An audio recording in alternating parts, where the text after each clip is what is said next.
Hello everyone, welcome to Managersim, the Phoenix series part 4. Yes, we are getting another part of this series of looking at this amazing football management game called Managersim, which is a free game, by the way. Well, you can play the free version on the demo server. We're looking at the Phoenix game world, which is the patron version of this game. Managersim is a football or soccer, as some of you call it, um, football management game where you can lead a side to glory. This game's been around in various disguises since the early 2000s. Burnham has brought it back for the last couple of years, and yeah, people are enjoying it. But let's go and look at how the game is currently looking at the moment. And for this part, we've actually done a before and after, which I hope you will enjoy. We will look at mostly three main countries where the bulk of players are, which is in England, France, and Italy.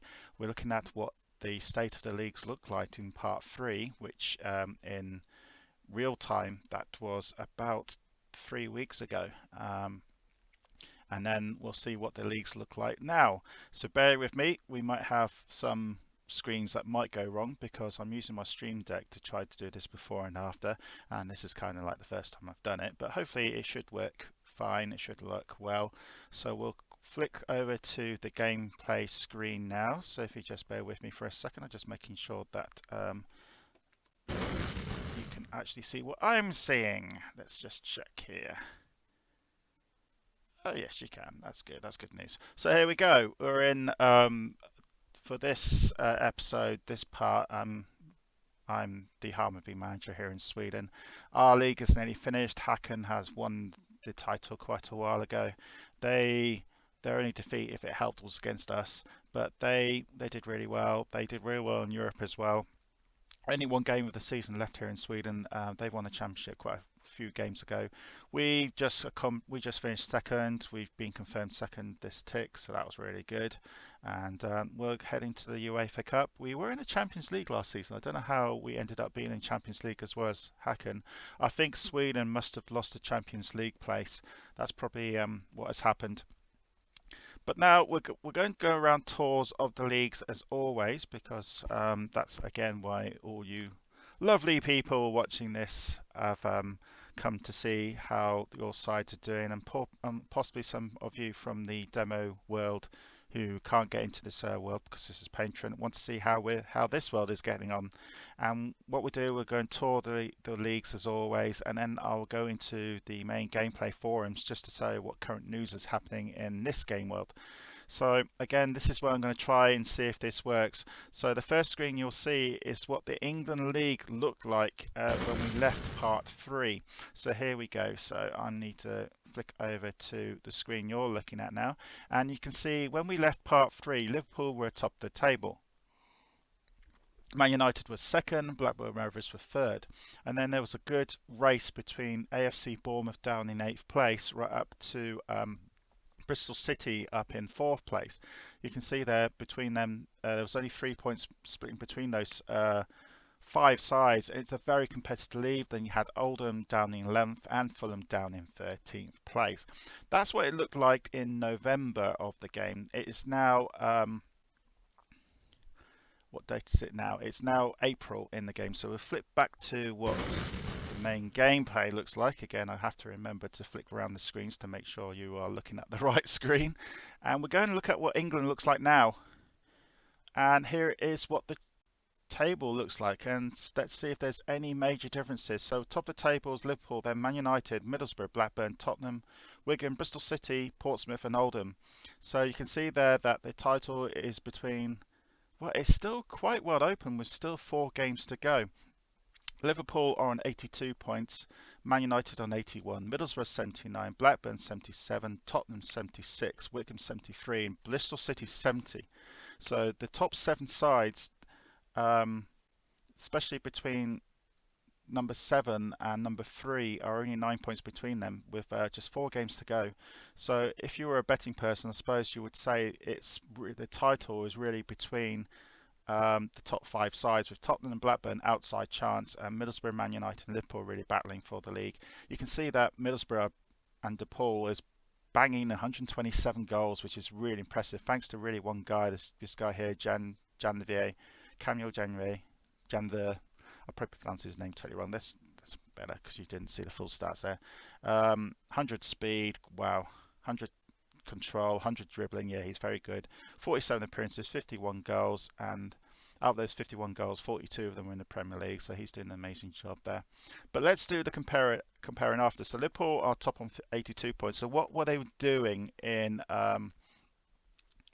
let's see, what were they doing? Oops. You can see sometimes when the screens go wrong because this is what I mean by me trying to fiddle between the two screens. What I'm going to do is I'm going to try and make my, there you go, my stream screen a little bit smaller so I can actually now see what you guys are seeing. That's better because I haven't actually got two monitors, so this is quite tricky for me.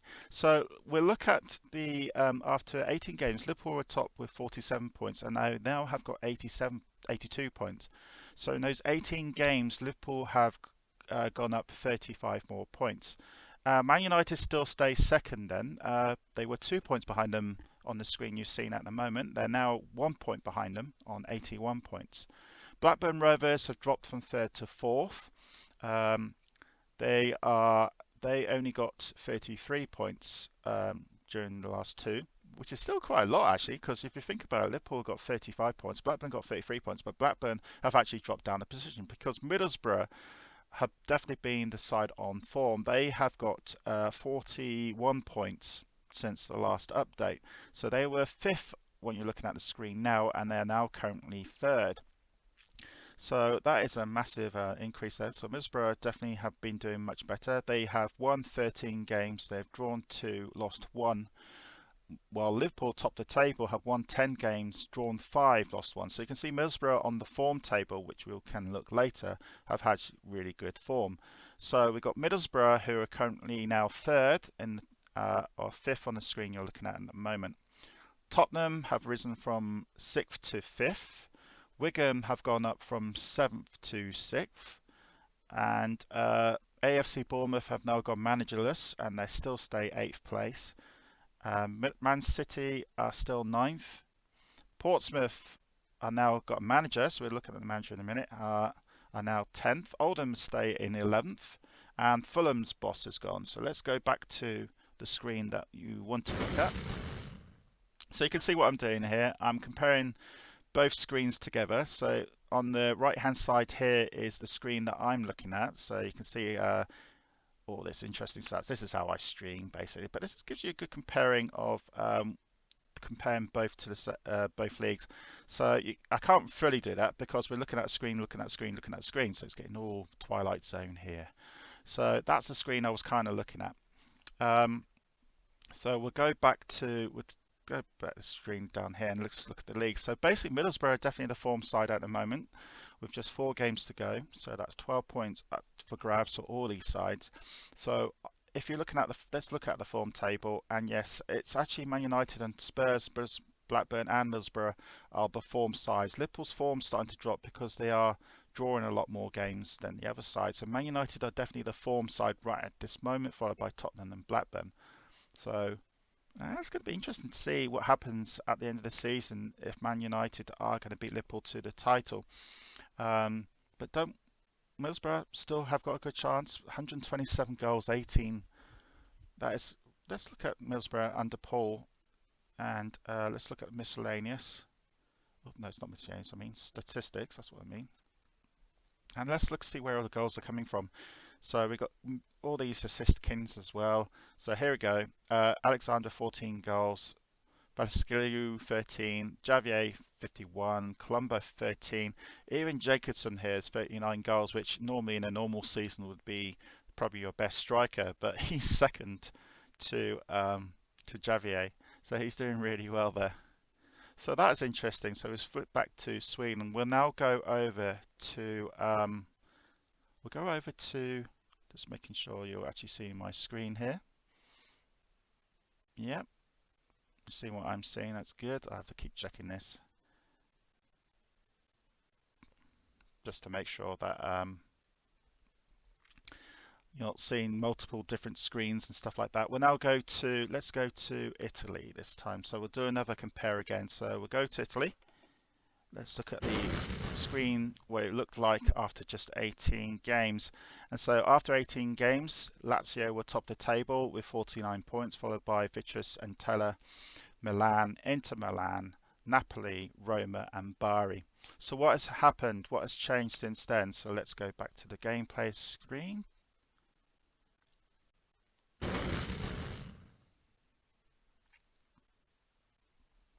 So here's the gameplay screen. Here's what you're looking at. So Vitesse Atella, you can see the big differences there is that Vitesse Atella are actually top the table on goal difference. Goal difference, wow. So it's really tight at the top with just, they've still got 5 games to go at the moment. So Vitesse Atella are top under the managership of Andre. Lazio, who were the leaders after the part 3, are second place, but only on goal difference, obviously. Then you've got Inter Milan, third. Napoli, who are now Managersim, more about that later, currently fourth. Milan fifth, Roma sixth, Bari seventh, and Juventus in ninth. So let's do a bit of comparing again. So again, you'll have to see some weary, strange looking things here. So we're going to flick back to Italy again. Yeah, actually this is not working. You can see that when you're streaming this live, when you're recording this live, sometimes the screens work, sometimes the screens don't work. So that's what I'm trying to do. I'm trying to show you the table. Oh, there we go. There's the table. So sadly, I can't put both screens together because then it'll look a bit, again, like Twilight Zone to you guys, and you don't want that. So we're going to do it for me showing you the difference between before and after by audio only. So you're looking at the current table after 17 games. After 17 games, Lazio were top with 49 points. They're now on 88 points. So in those 16 games, they have got a just under 40 points. They've got 39 points, while Vitesse had a better last couple of games. They are on 42 points between part 3 and part 4. So Lazio have dropped from first to second, but only on goal difference. Third, Inter Milan have gone from fourth to third because looks like Milan have had a bad run. They've only got 32 points. Well, only 32 points is still quite a lot. 32 points, and they've dropped from third to fifth. So Inter Milan have gone up from fourth to third, really because of Napoli losing their boss, Igo. Igo's now left the game, sadly. Napoli, in fact, Napoli have actually gone up one position, funny enough. They've got 42 points between part 3 and part 4. They came up from 5th to 4th, but I'm expecting them to lose that eventually because all their good players will be sold off to other sides, I'm sure of it. Roma stays 6th, Bari stays 7th. Juventus have got a boss.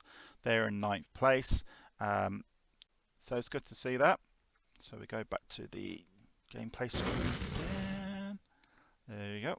So you don't see what I was looking at. So Juventus under Raul, that's probably pronounced it, who was the Tenerife boss in December. So he joined between part 3 and part 4. So he's now the defensive boss, and he's doing a good job there.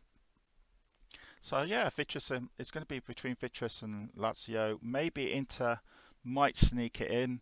I think the neutrals would love to see Napoli doing really well under the AI manager, but we'll have to wait and see. Who's actually winning the form table? It's Lazio at the moment. Napoli are doing remarkably very well under an AI. Inter Milan are third, Vitesse are fourth, Roma fifth, Milan sixth. This is all to do with the form table, obviously. So that's really good to see. It's surprising to see how well the AI side is actually doing right at the moment. One thing we forgot I was going to do, didn't it, and I've completely forgot, is we had got one new boss in England. That's Mikel. He's gone over to uh, Portsmouth. He was at AFC. He was the former AFC Bournemouth manager. But he mostly plays in Portugal under Porto and various other sides as well. So that was the new manager there. So let's go now to the third country under the spotlight here, and that is France, where obviously my PSG used to be. And you can see my PSG are struggling. But we're going again for the before and after look. So let's just see how that happens. So we'll go to France screen. Again, you're looking at the France screen. I'm looking at the current table. So the France currently top of the table as not as Nimes, and they still stays top. In fact, there's not much movement here in France whatsoever. 16 games have gone. In those 16 games, Nimes have got 42 points, which is near enough all of them. They've had 14 wins. They've actually suffered 2 defeats since part 3, but they're still top of the table by 3 points over Lyon. Lyon, who were second, as you see, on 48 points, are now second with 91 points. They've won 14, drawn 1, lost 1. In third place, this is the change. Olympique Marseille under Fritz have moved from 4th now to 3rd. Marseille have got 30, even though they've got 38 points. They were, oh, this is amazing. This is an amazing turnaround actually between Lille and Olympique Marseille. Because I'll show you what I mean, what I'm looking at. If we go back to the table as it is, you can see that Marseille are on 90 points and Lille are on 84 points. But if you go back to what it was in part 3, when you're looking at part 3 now, you can see that Lille were 6 points ahead of Marseille after 17 games. So it's the way we see what's happened is that we'll see in those 16 games, Lille won 11, drawn 3, and lost 2, while Marseille won 16 straight. Wow. So you can see Fritz is doing his magic here at Marseille. So Marseille won the maximum points you could win between these two parts. They won 16 games in a row. So they got that's actually 48 points they got. Yes, that's 48 points. So 48 points must be the maximum between the two parts, part 3 and part 4 here. So they got 48 points, and that 48 points for Marseille has made them from 6 points behind Lille to 6 points further ahead than Lille. And also, if you can see that let's look at the gap between Lyon and Marseille. The screen you're looking at, Lyon on 48 points, Marseille on 42 points. If we go back to the screen I'm looking at now, you can see that Lyon on 91 points, Marseille on 90. So Marseille are charging up the table, and I wouldn't be too surprised with just 5 games to go that Marseille might nick this from Nimes and Olympique Lyon. I wouldn't be too surprised if that might happen. So anyway, that's Nîmes. So Nîmes under Teddy Bear, the reigning, I think they're the reigning champions, aren't they? Yes, the reigning champions. Could be under threat because, and also Lyon, I'm expecting Lyon to lose that second place over to Marseille. If we look into the match form table, Olympique Lyon are top, Marseille are yeah, Nîmes' form's dropped a little bit, even if it's just 1 defeat in 6 games. And same for Lille. Marseille and Lyon are both having really good end of season forms here. So yeah, that's pretty good to look at.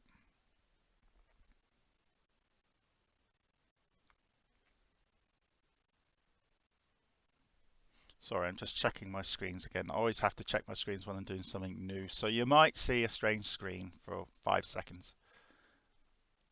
Okay, that's alright. If I just move this back up here.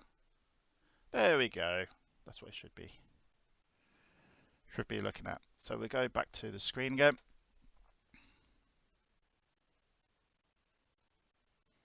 So yeah, there we go.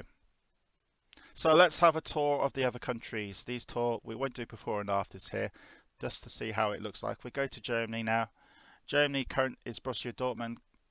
This is going to be a good battle between them and the new kids on the block, Hertha. Borussia Dortmund 78 points, Hertha on 78 points. So Borussia Dortmund under Eric and Hertha under Eric. Another Eric. Yes. Battling out for the title. Just 3 games to go here in Germany. Bayer Leverkusen are safe in 3rd place under Allen. And then we got Hanover, Fortuna, Bayern Munich, Borussia Mönchengladbach. In the 2nd division, Hamburger under the Niels is going to go up to the next league. That's a real safe bet because they're on 82 points. We go back to England, but this time we go back to the Championship. Aston Villa under the managership of Nuno is is going to go into the Premier League, so it's good to see there. Southampton, another human manager, and Dave Oliver is in 14th place. They're going to be safe in that league with just 6 games to go. Sorry, Everton have got a bit of a fight to stay in the league under Graham, new manager. So they might do it, they might not. In League One, Sunderland have got a human boss. Safe, they're going to stay in League One under Diego. We go to Spain next. Spain, really not many human managers in here, so we won't focus here too long. So no disrespect to Valencia, Real Madrid's manager. It's between those two sides, obviously. For any newbies, this is probably a good place to go to now. Valencia, under the managership of Heinrich Helkel, is currently 4 points clear of Real Madrid. They've still got 5 games to go. Real Madrid under Ontruro.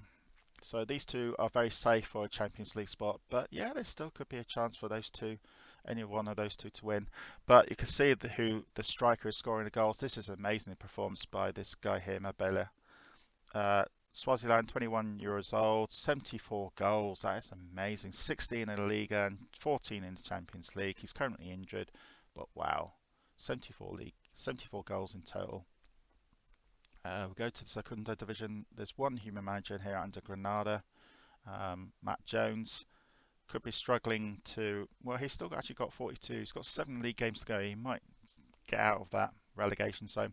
Because again, in Managersim, if you fall into relegation zone, even if you don't get relegated, you will lose players who are on the free on relegation clause contract, which is good in some ways. And some people, if they want to rebuild sides, a lot of those players you don't want just leave anyway.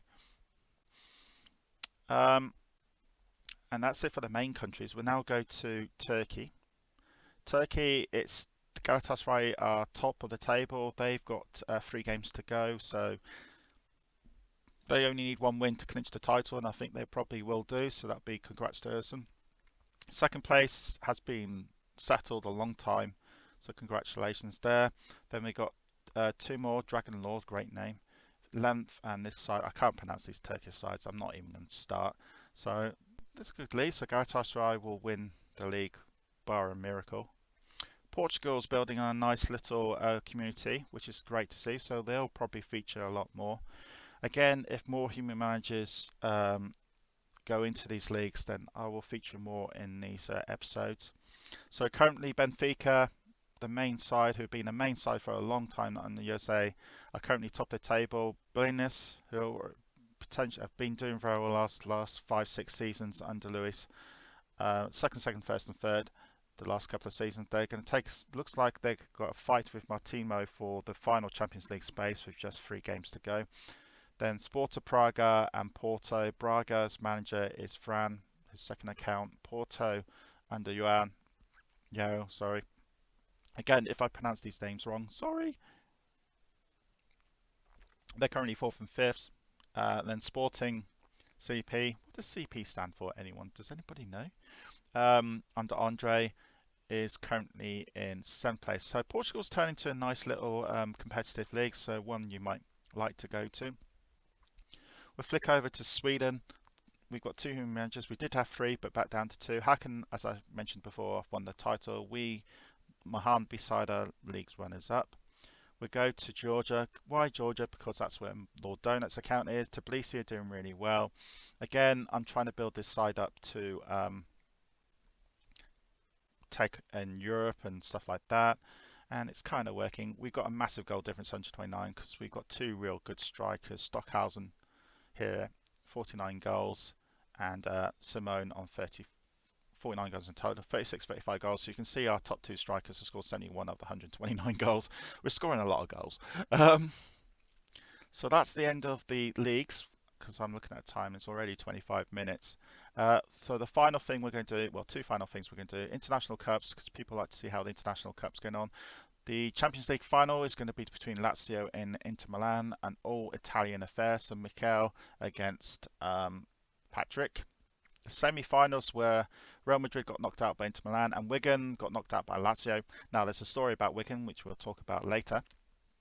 In the UEFA Cup, Vitesse and Talet we're still in the semi-finals. Vitesse Talet against Liverpool, Blackburn against Lille. So at the moment we could have an all-English UEFA Cup final. But we'll wait and see. So what's happened in the forums? We'll go to this forums, which we don't feature much.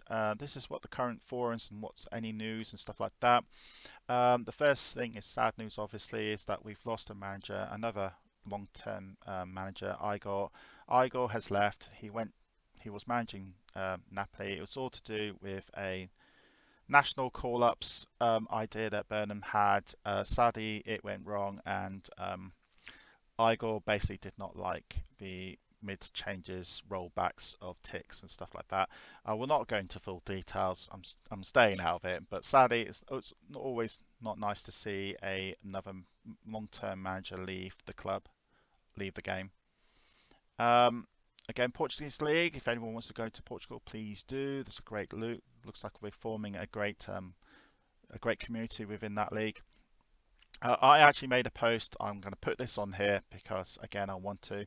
Um, I do not like the idea of waiting until a youth turns 18 until they leave the club.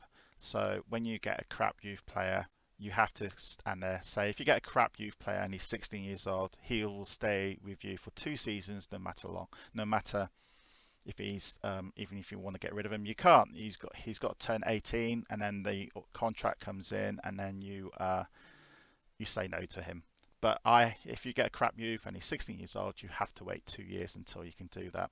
In reality, that doesn't happen. If a crap youth player comes in and he doesn't do well, he literally gets the chop after just a few weeks or even a few months. He's given a chance to do well, but he doesn't. But in Managersim, we have to wait until they reach the age of 18 until the contract. So yeah, that's my gripe. I like the youth system back to what it was, but Burnham, well, enough said about that. Um, some thoughts of possible changes for 2021. This is interesting because of the Tony Wiggum situation. Basically, Tony, the Wigan athletic manager, he's been looking after this club for a long time. He's taken Wigan up the leagues. He was shocked to see that he got sacked for no real apparent reason. It was something to do with the league placings. His board wanted him to be, I think, in the top 9, and he was 8th, but they still sacked him anyway. And of course, I know what he means by this because I had exactly the same feeling with my beloved PSG side in the previous game world, where I was manager for them for 23 years, and then suddenly I woke up one morning and I was unemployed, and I was fuming. I was quite shocked by this. I did ask Ben to go back to the side, and it was too late for me, sadly. I couldn't go back to PSG. And part of me died inside, I'm afraid, when I couldn't go back to my PSG side anymore. Um, but that was in the previous game, well, previous life. So basically, the Tony situation, he went into the game, he found out he got sacked by Wigan. Of course, he wasn't very happy about it. I wouldn't be. But thankfully, there is a light at the end of this tunnel. Tony got to get back his Wigan job, which is great because I think the reasons he came up with about losing his job was actually very valid, that he shouldn't be losing it. 8th place is still under what the board predicted him to get, and they were being a bit brutal. I think the board is very brutal in the Managersim game, and they should be relaxed a bit more.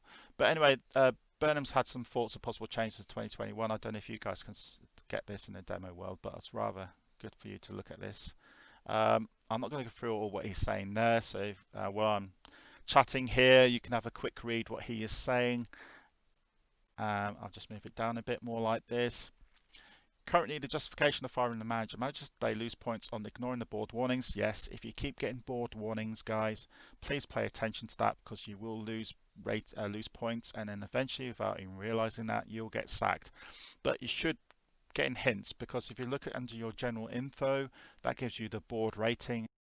So yeah, so this is what Burnham's put into the forums about board expectations and if you're going to stay at your club or not staying at your club. So there you go. So we'll go back to the main screen again. So hopefully you can see what I'm looking at. Yeah, sorry for it being a bit not very professional, but of course I'm trying new things here and hopefully you're enjoying these series episodes. But that generally is it then. So thanks again for watching this episode. I will now go back and see what has been recorded and hopefully everything's good. So again, please comment if you like these episodes carrying on. Again, I want as many views as possible, please, because that will help my channel and also makes me feel wanted. So thanks for tuning in, everyone. Take care and have a great festive season. What's last week? 'Cause this was recorded during the festive period. And stay safe, everyone. Goodbye.